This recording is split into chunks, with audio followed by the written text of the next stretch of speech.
Bienvenue à vous qui découvrez donc cette vidéo, cette interview, dans laquelle nous allons traiter donc des difficultés, des problématiques que les psychologues, infirmiers, thérapeutes, coachs et psychopraticiens peuvent rencontrer dans leur pratique. Notamment, on parlera de l'épuisement et du manque de résultats que vous pouvez rencontrer avec vos clients, patients. Vous allez découvrir les questions clés qui pourraient transformer vos entretiens et déployer et affiner votre expertise. Donc, peu importe le niveau d'avancement que vous êtes dans votre métier, que vous soyez débutant ou que vous soyez confirmé, que vous avez plusieurs années de pratique, il va se dire des choses qui vont probablement changer la façon dont vous percevez l'accompagnement. Guillaume, Merci bonjour. Jean-Baptiste. Je te propose de te présenter et de peut-être rappeler à chacun pourquoi on devrait t'écouter finalement. Pourquoi es-tu légitime pour parler de ces sujets-là? Donc, je suis Guillaume Boupard, je suis docteur en psychopathologie clinique, donc c'est un parcours universitaire en psychologie clinique et en psychopathologie, l'étude des fonctionnements psychologiques et psychopathologiques des êtres humains.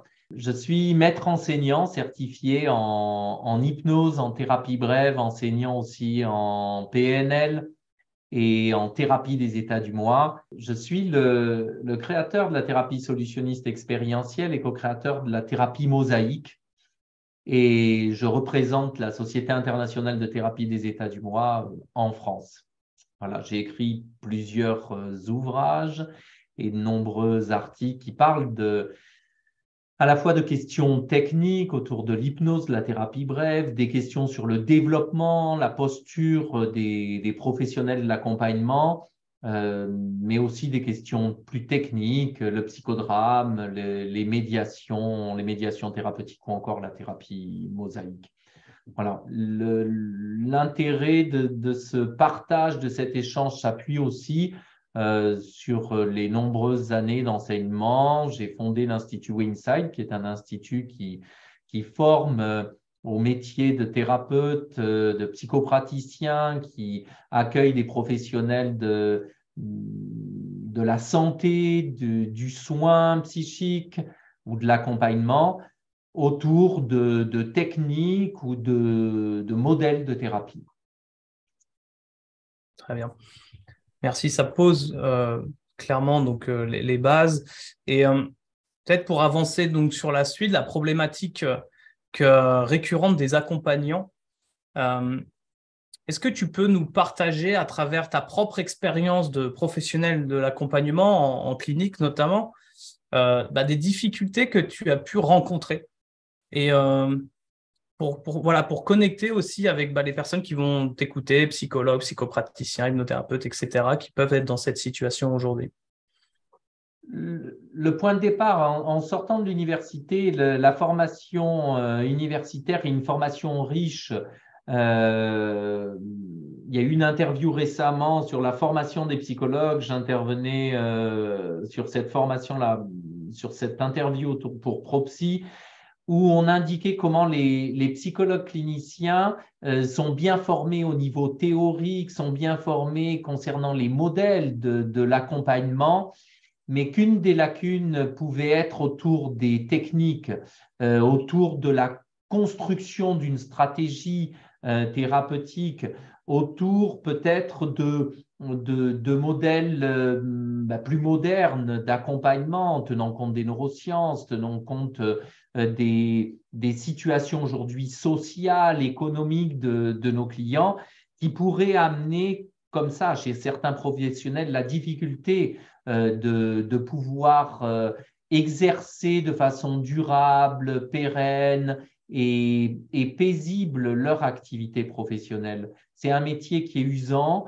J'ai travaillé pendant plus de 20 ans en institution en psychiatrie, en pédopsychiatrie, en addictologie. En addictologie, la difficulté principale pour moi était comment accompagner ces patients avec un modèle qui était un modèle analytique pour moi et qui ne correspondait pas à la problématique ou à la spécificité de lien, de fonctionnement des clients avec lesquels je travaillais. Et ces modèles qui étaient en appui sur l'écoute, sur le dysfonctionnement, sur les souffrances liées au passé, venaient buter, venaient rencontrer comme une fin de non-recevoir chez certains patients qu'on pouvait rencontrer. C'est ce qui m'a amené à modifier au fur et à mesure mon référentiel, puis à construire la thérapie solutionniste expérientielle. Alors, avant justement d'arriver sur cette solution que tu as créée et qui apporte une vraie soulagement, on va dire, aux thérapeutes et aux professionnels de l'accompagnement. Est-ce que tu peux peut-être revenir sur les prérequis, sur les fondamentaux, sur les basiques, autrement dit, sur le bagage du thérapeute de base sur lesquels on doit tous être d'accord? Moi, je pense qu'il y a 5 points fondamentaux qui devraient être présents chez chacun des thérapeutes. C'est la question du travail personnel, s'engager soi-même dans un travail de psychothérapie, avoir chacun fait cette expérience de rencontrer un thérapeute, de travailler sur nos modes de fonctionnement, sur nos stratégies de fonctionnement personnel, nos zones de limitation, mais aussi la découverte de nos ressources. C'est un point central parce que chaque thérapeute va être ensuite confronté aux problématiques que lui amèneront ses clients et il y aura des effets de résonance. Et le travail personnel n'est pas là pour venir créer des surhommes, des gens libres de toute difficulté, de toute entrave dans leur vie, mais de pouvoir prendre une relative distance face à la problématique de nos clients, de pouvoir aussi ouvrir à des stratégies qui ne dépendent pas de nos singularités, de notre histoire personnelle, de nos propres limites. Ça, c'est le premier point, le travail personnel. Le deuxième point, ce serait le travail théorique. Et je suis vraiment sensible à l'importance des bases, des connaissances en psychopathologie. La psychopathologie, c'est l'étude des fonctionnements singuliers, psychologiques et des dysfonctionnements chez une personne en particulier. La connaissance de la psychopathologie amène à un repérage diagnostique, amène à pouvoir, parce qu'on comprend le processus de notre client, alors il est davantage plus facile de construire une stratégie adaptée, une stratégie sur mesure pour accompagner nos clients. Un troisième point est la formation en thérapie. Même si chacun d'entre nous est capable d'écouter, a eu l'expérience de l'écoute, se former à la thérapie est nécessaire parce que la thérapie est un métier. Ça n'est pas juste une compétence qui s'acquiert dans notre développement d'être humain.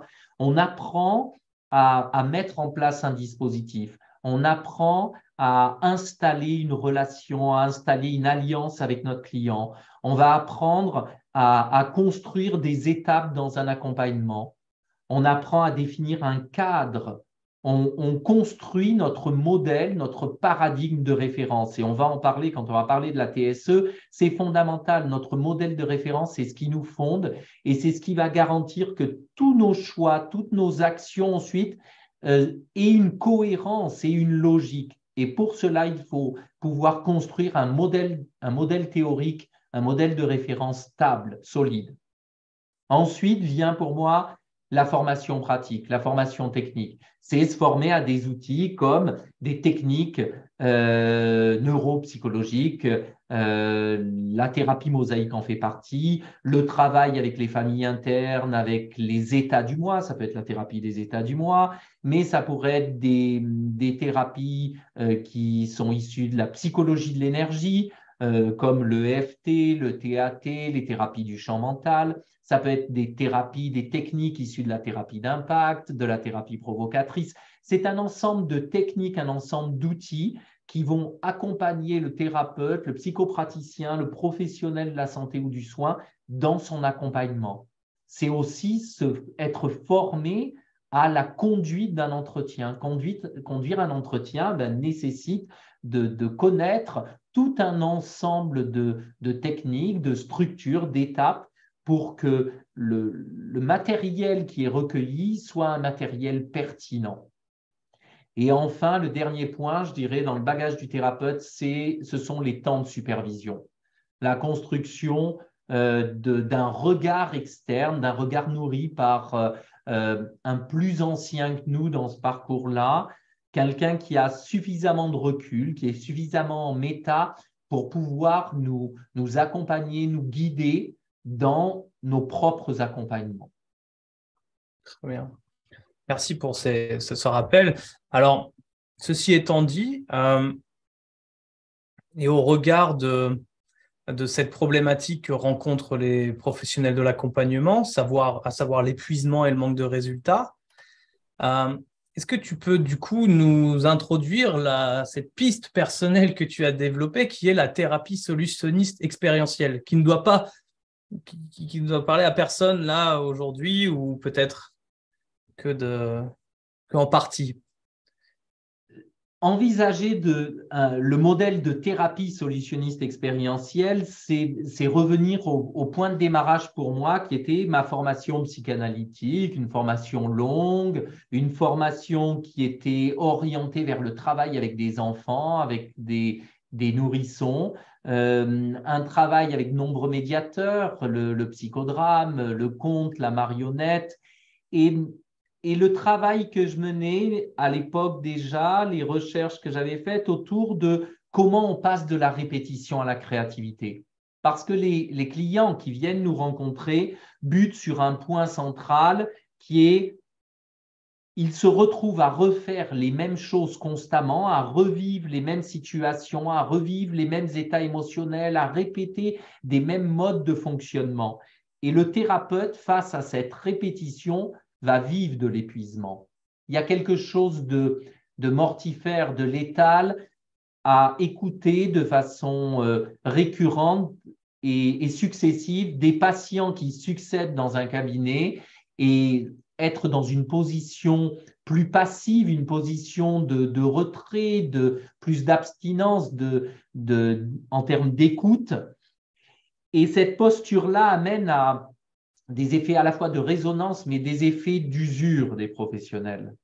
La non-intervention, l'écoute de situations traumatiques, l'écoute de la souffrance au quotidien provoque de l'usure, mais aussi parce que les patients sont pris dans ces dynamiques répétitives, ils ne sortent pas, ils ne trouvent pas de voie créative.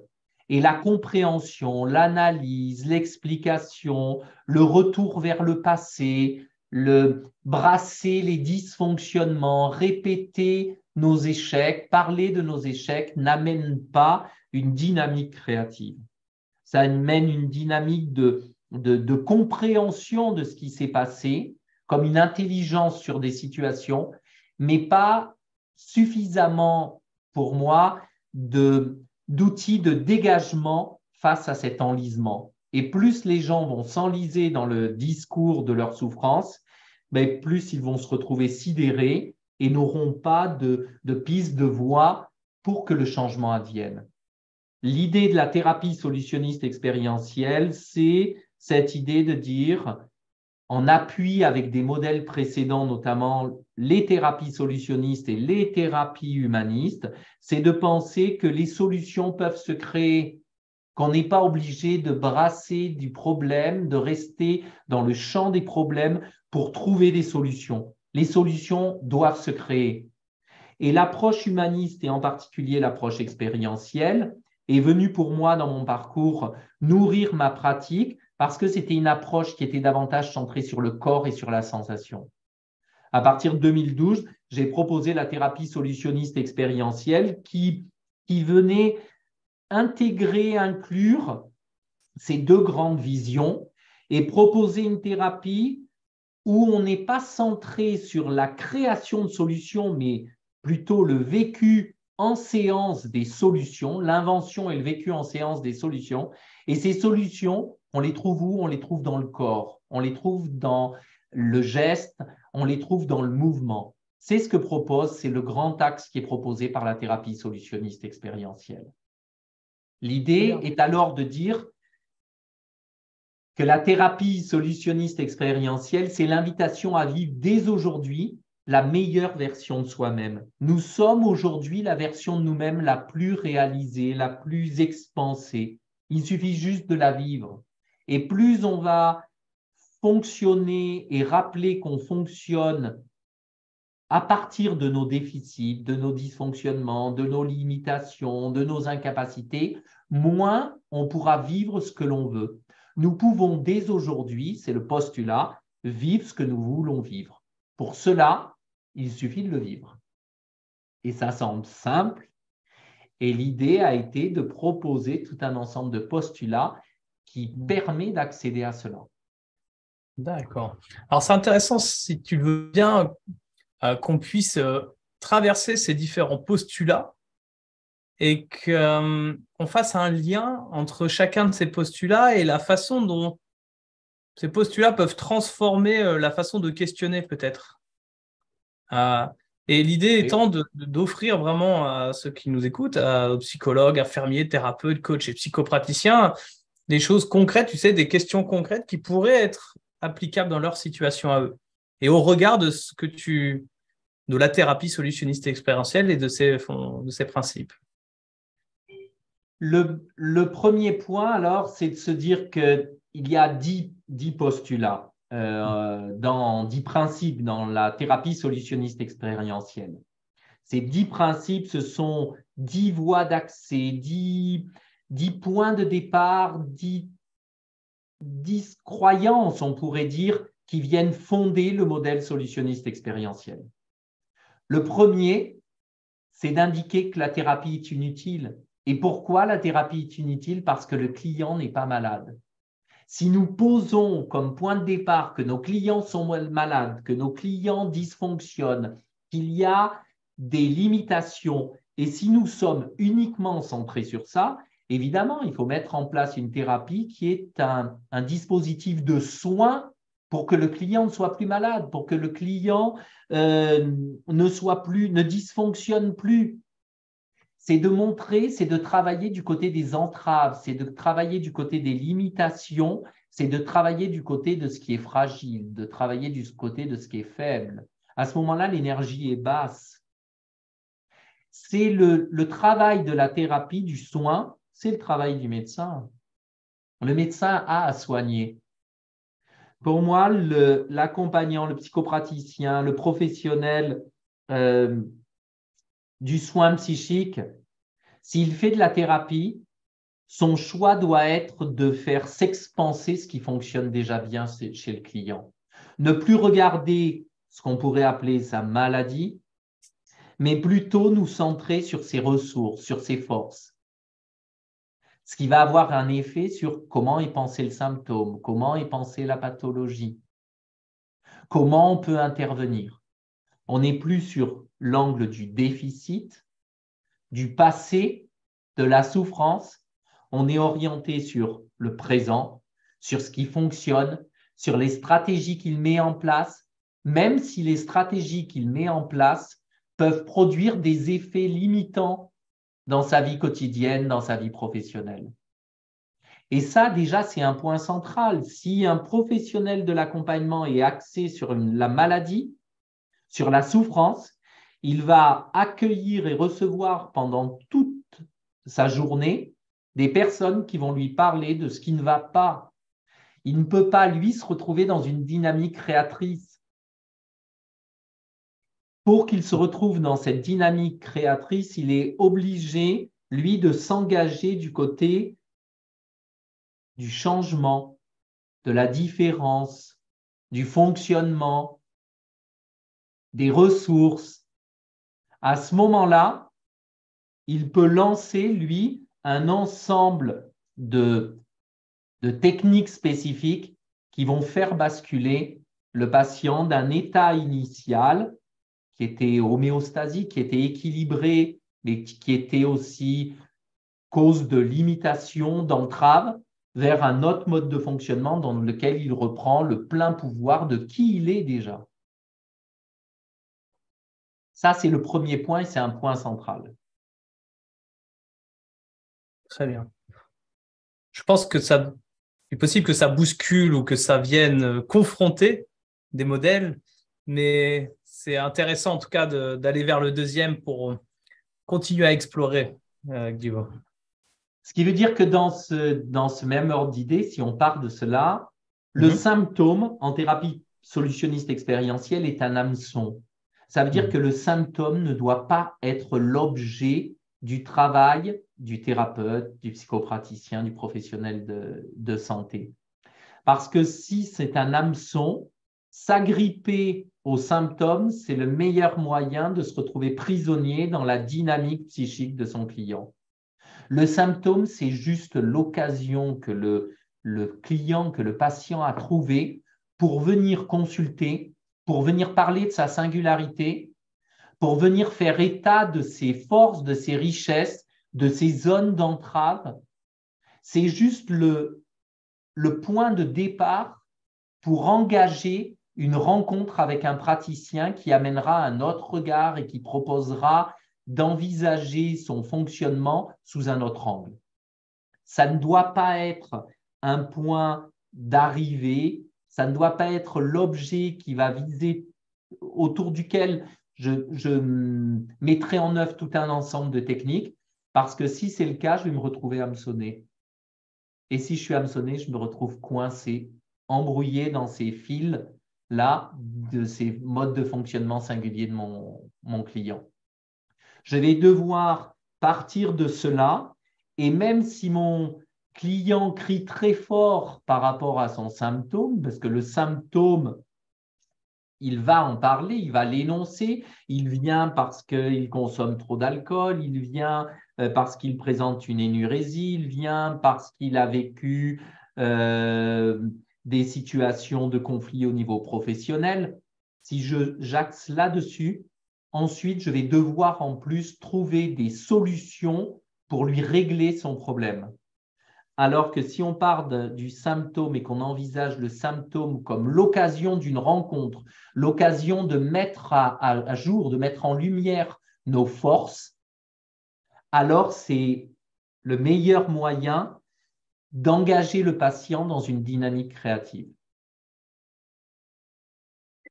Guillaume, est-ce qu'il y a dans la façon dont tu vas questionner ton client-patient, est-ce que au regard de ce présupposé, le symptôme est un hameçon, quelles questions tu pourrais être amené à poser différemment? Tu vois, si on part du symptôme est un hameçon, pour maintenir l'alliance, pour maintenir la qualité du lien avec mon client, lui donner vraiment le sentiment qu'il est entendu dans sa souffrance, parce qu'il pense que toute sa souffrance s'articule, se regroupe autour de ce symptôme-là. Si je ne prends pas le temps d'entendre cela, il va avoir le sentiment que je ne suis pas présent, que je ne l'écoute pas.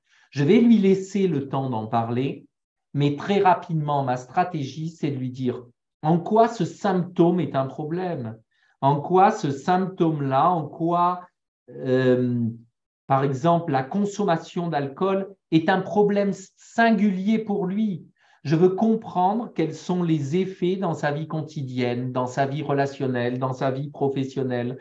Je veux qu'il puisse m'indiquer à quel endroit ça l'entrave et surtout découvrir sous son symptôme quels sont les besoins, quelles sont les valeurs, quelles sont les croyances, où se trouve l'énergie qui ne se sent pas reconnue, quels sont les besoins qui ne sont pas satisfaits, quelles sont les croyances qui se retrouvent entravées. Lorsqu'on a repéré cela, à ce moment-là, on va s'axer sur ces croyances, sur ces besoins non satisfaits, sur cette énergie qui se retrouve enquistée, et c'est à cet endroit-là qu'on va travailler, et non pas sur le symptôme qui est juste la surface émergée de l'iceberg.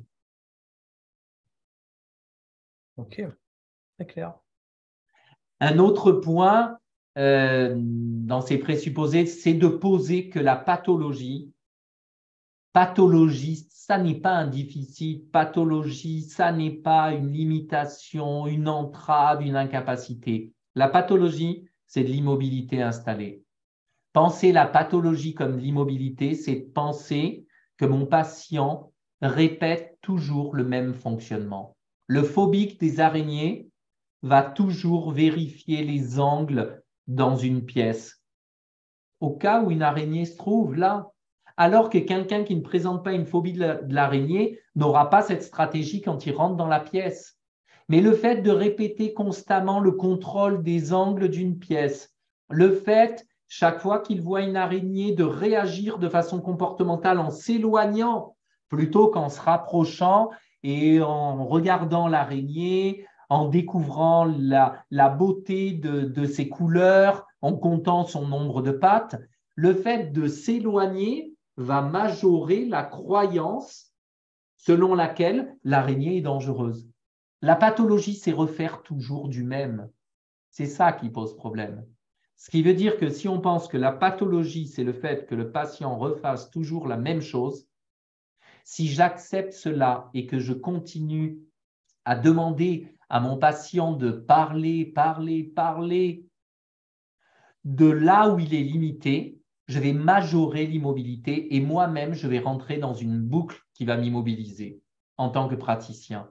L'usure, elle est là. L'absence de stratégie nouvelle ou le manque de résultats, si on veut parler de résultats dans l'accompagnement, c'est lié au fait que penser en termes de pathologie, c'est-à-dire de limitation, d'entrave, de dysfonctionnement du passé, c'est soi-même envisager de s'immobiliser.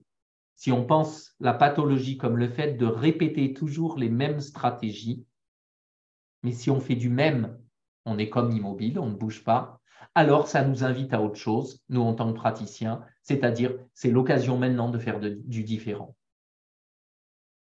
Est-ce que tu aurais un exemple pareil pour illustrer la façon, encore une fois, de questionner au regard de ce présupposé? Je chercherai des exceptions. C'est ce qu'on fait en thérapie solutionniste. Donc, vous me dites que vous êtes effrayé par les araignées. Toutes les araignées? Même les araignées de cette taille?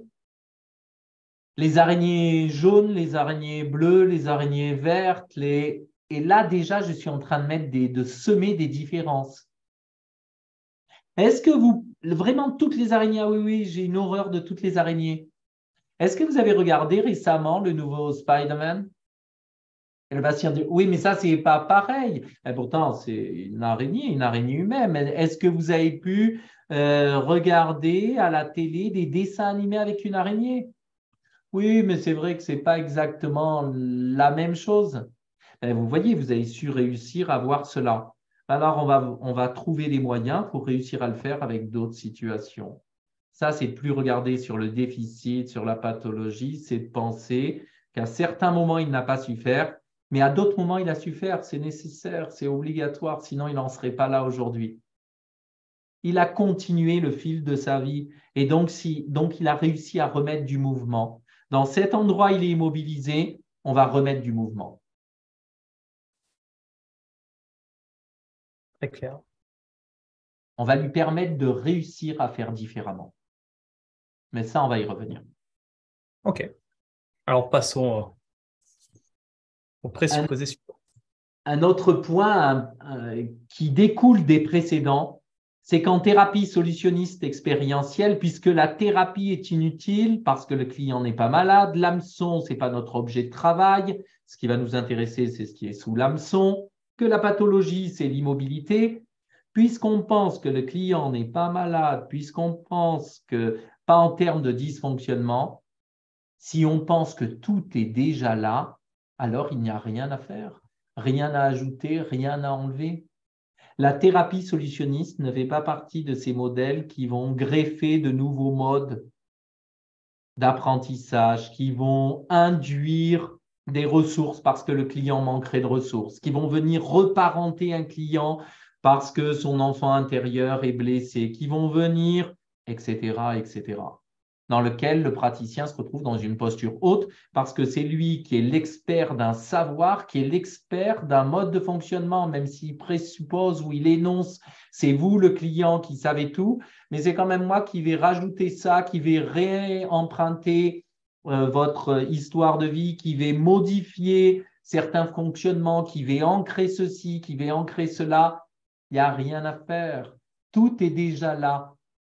Et s'il y avait une seule chose à faire, c'est de permettre que ce tout qui est déjà là puisse éclore, puisse se déployer, puisse fleurir. C'est très intéressant. Cela, ça a des effets majeurs par rapport à l'usure, par rapport aux stratégies. Parce que pourquoi les thérapeutes se retrouvent souvent en difficulté au niveau de leur stratégie? Parce qu'après avoir découvert une façon de s'y prendre, avoir construit une façon de s'y prendre, ils vont essayer de répéter cette façon-là, de rajouter de nouveaux outils, de chercher à droite, à gauche, d'aller se former pour trouver vraiment le Graal, pour trouver la technique qui viendrait sauver le patient. Mais il n'y a personne à sauver. Le patient a déjà tout réalisé. C'est juste que pour s'y prendre à vivre paisible avec les araignées de la vie, ce même patient ne fait que les observer et en fait le focus de sa vie. Lui qui à chaque fois déclenche des états émotionnels et comportementaux face à cette petite bestiole, à chaque fois, il va passer du temps à ruminer, à observer, à focaliser sur cet objet-là qui est cause de son inconfort. La proposition n'est pas d'ajouter quelque chose, de lui enlever une image avec des sous-modalités, de lui rajouter des compétences de force, de confiance en soi. Ça va être d'activer son regard de façon plus variée, d'avoir des comportements plus fluides en présence d'une araignée, de s'y prendre autrement pour vivre le processus singulier qui est le sien, parce que la peur, par exemple, de l'araignée, est liée à comment nous gérons notre angoisse d'être un être au monde. Cette angoisse d'être un être au monde, nous venons la déposer sur un objet particulier, qui est l'araignée, quand nous avons un mode de fonctionnement ou une stratégie phobique, ce qui nous fait être appelé « vous êtes un phobique ». Non, c'est que je mets en œuvre une stratégie phobique. C'est mon moyen de gérer mon angoisse d'être un être au monde, vivre l'impermanence, vivre l'incertitude, vivre la question de la mort. Ces angoisses-là, pour pouvoir les gérer, je les prends et je les dépose sur un objet externe, qui est là, en l'occurrence, une araignée. Tant que je ne suis pas confronté à l'araignée, c'est OK. Quand je rencontre l'araignée, hop, je déclenche parce que je retrouve l'angoisse que j'avais déclenchée. Le problème n'est pas l'araignée. Le problème, c'est de gérer notre angoisse d'être un être au monde. Et notre angoisse, on ne peut pas la balancer à l'extérieur. Le seul moyen de gérer notre angoisse, c'est de nous la coltiner. Et c'est ce autour de quoi on peut travailler avec nos clients. Alors, j'ai une question qui me vient, puisque j'ai la PNL, le recadrage en 6 pas, que j'aurais envie de sortir dans une situation comme celle que tu exposes. Mais alors, justement, toi, comment ça te transforme, comment tu fais différemment? Comment ton questionnement est transformé au regard de ce présupposé? C'est-à-dire comment techniquement on pourrait travailler avec ce client-là? Ouais, est-ce que oui, c'est ça, ouais. Parce que si on n'a plus besoin d'un modèle comme la PNL, c'est un exemple, hein, mais euh, que- quelle stratégie tu utilises à cet endroit-là, du coup? Quelle stratégie je pourrais utiliser? C'est déjà de travailler, je le disais tout à l'heure, sur les exceptions. Quelles sont les fois, quels sont les types d'araignées, quelles sont les fois où ça s'est passé de façon, c'est plus OK. Comment, dans quelle situation où une émotion arrive, même hors d'une araignée, vous arrivez à la gérer? Et cette compétence à gérer des états émotionnels, à gérer de l'inconfort, vous savez le faire, par exemple, pour un élève, quand il a une mauvaise note, il sait gérer l'inconfort, mais quand il est confronté à l'araignée, il n'arrive pas. Ben, la compétence gérer l'inconfort, c'est la compétence gérer l'inconfort. Que ce soit une mauvaise note ou une araignée, c'est pareil. Une araignée serait comme recevoir un 6 sur 20. OK, il y a un 6 sur 20 qui est en train de se promener dans les angles d'une pièce.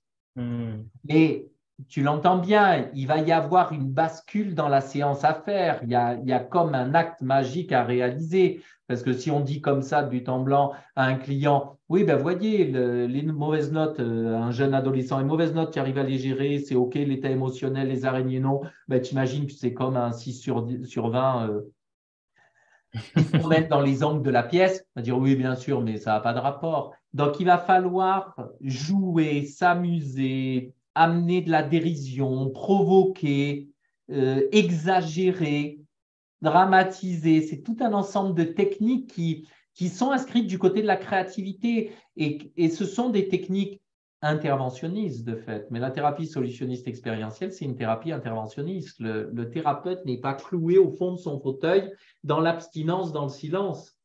Il a une posture active, même proactive. Il propose du changement. Il est lui-même l'auteur du changement. Et il porte à l'intérieur de lui le changement. Et comment il porte à travers ses croyances. S'il pense qu'il a des choses à ajouter, s'il pense qu'il a des choses à enlever, ça va amener une pression très grande parce qu'il va devoir trouver la chose à ajouter, la chose à enlever, alors que des professionnels avant lui se sont cassés les dents face à cette problématique-là. Et ça amène de l'usure encore. C'est très clair. Okay.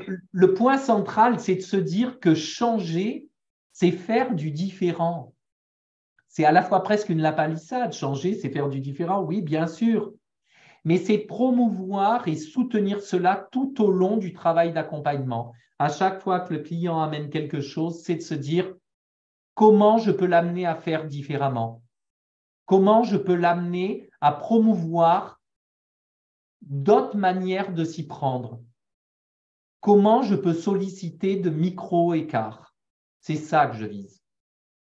Vous rentrez dans la pièce à chaque fois de face et vous regardez les angles. Quel est le premier angle? Ah ben toujours le premier, c'est au-dessus de moi. L'angle, si la porte se situe là, c'est au-dessus de moi.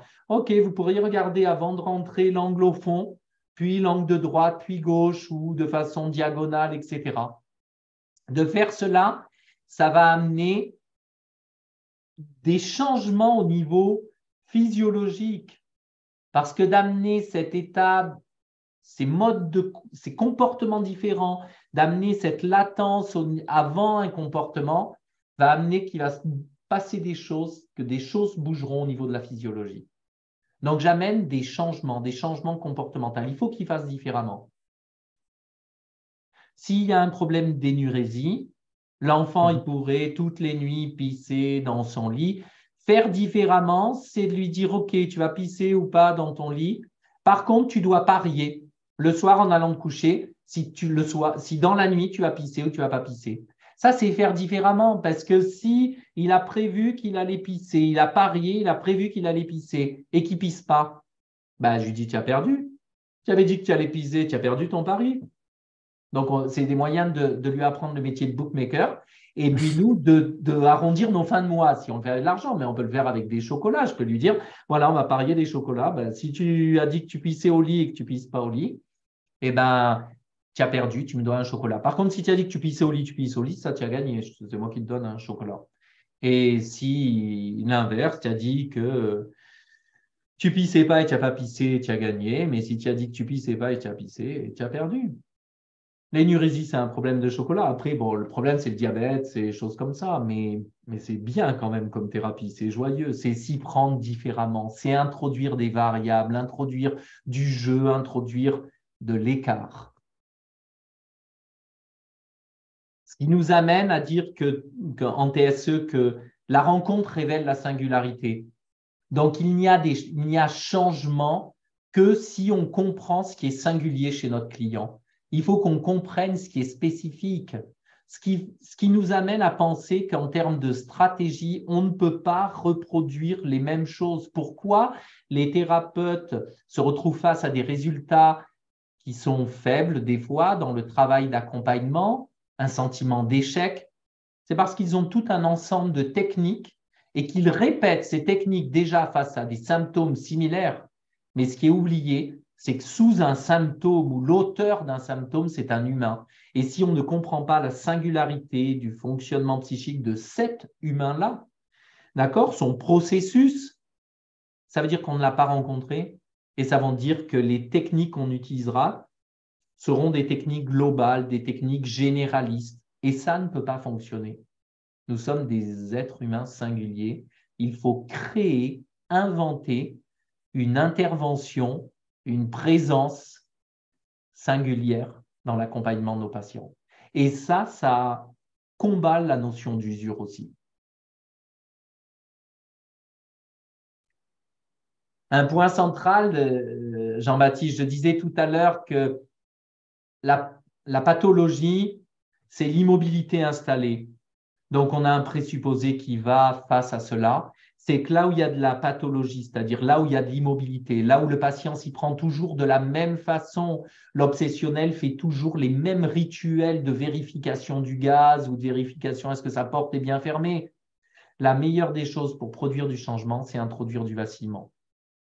Le vacillement précède la réorganisation. Si je suis capable de produire du vacillement, de l'écart, de la turbulence, et ça, je vais le faire de façon langagière, de façon stratégique, de façon comportementale, ce qui va, de mon côté, moi, en tant que praticien, amener vraiment du mouvement de vie, amener une dynamique ludique. Si j'amène du vacillement, alors je suis en train de produire du changement.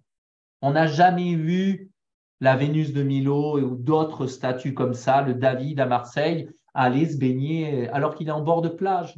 C'est normal, il est immobile, il ne bouge pas. Il suffirait juste de le décaler un peu et peut-être ferait-il quelques pas pour aller se baigner. Ça fait des années, je le vois à Marseille, qu'il est en train d'observer la plage. Il rêverait d'aller peut-être à l'Estaque ou au Faron.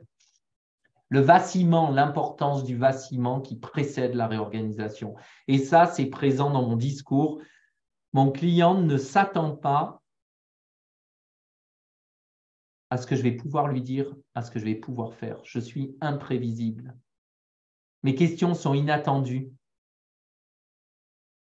Si je questionne son écologie, je lui demanderai quels sont les inconvénients à ce qu'il obtienne ce qu'il veut. Et la plupart du temps, il va me dire, non, vous voulez dire les inconvénients quand je n'ai pas ce que je veux. Non, non, les inconvénients à avoir ce que vous voulez. Vous voulez ce que vous voulez et pourtant, ce serait quoi l'horreur d'avoir ce que vous voulez? Et là, souvent, il fait, non, attends, je ne comprends pas. Oui, c'est bien ce que j'ai demandé. C'est-à-dire, en lui disant les choses ainsi, c'est-à-dire, est-ce que vous pouvez m'indiquer quels seraient les obstacles ou comment ça va bouger votre vie, comment ça va bouger votre organisation intérieure singulière, votre processus interne, si tout d'un coup vous fonctionnez autrement, pour aller vers ce que vous voulez, ça c'est sûr. Mais si vous fonctionnez autrement, ça va faire bouger des choses. Et si depuis, vous n'avez pas bougé, c'est sûrement parce qu'au niveau de l'écologie interne, au niveau de l'équilibre interne, il faut qu'on travaille d'autres choses avant. C'est pour ça aussi qu'il ne faut pas saisir l'hameçon. Il faut qu'on comprenne la peur fondamentale que le David ou la Vénus de Milo ont qui les empêche de se déplacer. Qu'est-ce qui fait que Mona Lisa sourit pas plus souvent? Pourquoi a-t-elle ce sourire énigmatique? Si elle se mettait à sourire complètement ou à faire la moue, c'est quoi qui serait terrible pour elle? Et ça, c'est un moyen de travailler ses croyances, de travailler ses valeurs, c'est-à-dire tout ce qui est moteur d'énergie et moteur du changement. Et si on souhaite changer, puisque c'est ça notre question dans la TSE, c'est promouvoir du changement. Et on ne peut pas ne pas changer. Mais si on ne peut pas ne pas changer, comment s'y prendre? Est-ce qu'on change en comprenant? Est-ce qu'on change en expliquant? Est-ce qu'on change par la parole? La proposition de la TSE, changer, c'est maintenant, en faisant l'expérience dans le corps. Le changement, c'est maintenant. C'est clair. Et comment on change? À travers notre corps, à travers nos gestes, à travers notre sensorialité. Pour enfin se dire que la thérapie, c'est simple, c'est devenir ce soi qui est déjà là. Nous sommes déjà celui que nous souhaitons être. Puisque nous le sommes, vivons-le, soyons-le. Ainsi donc, les solutions, on n'a pas besoin de les créer. Les solutions, il suffit de les vivre. parce qu'elles sont déjà là. Tout est déjà là présent. C'est comme si tout ce qui était déjà là était dans un espace limité. L'espace du réalisé, c'est un espace illimité mais restreint, qui a peu de place. Pourquoi? Parce que la plupart du temps, on parle de ce qui nous limite. On donne beaucoup d'importance à notre espace limité, à nos dysfonctionnements, à nos souffrances, à nos échecs, à notre passé. La TSE est simple. La TSE prône qu'il suffit de vivre la solution, c'est-à-dire il suffit de laisser s'expanser l'espace réalisé. Cet espace réalisé, il est illimité. Ce que nous sommes déjà est inimaginable.